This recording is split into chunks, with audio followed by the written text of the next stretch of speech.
বাংলাদেশ জামাত ইসলামীকে জুলুম করে নির্যাতন করে ফাঁসি দিয়ে দমানো যাবে না ইনশাআল্লাহ।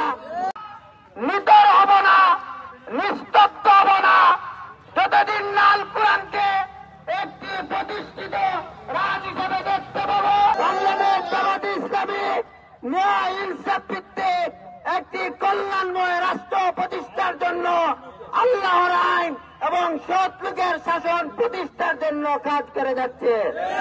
আজকের এই দরবারের উপস্থিতি প্রমাণ করে হাজারো জুলুম নির্যাতনের পর আজকে দরবারের হাজার হাজার নেতা কর্মীর উপস্থিতি প্রমাণ করে দরবারের মাঠে জামাত ইসলামের গাঠি উপস্থিতি। সবাইকে বাংলাদেশ জামাত ইসলামী সাধক বেদনা শাখার পক্ষ থেকে সংগ্রামী শুভেচ্ছা জানিয়ে আমি আমার সংক্ষিপ্ত বক্তব্য শেষ করছি। আসসালামু আলাইকুম রহমতুল্লাহ।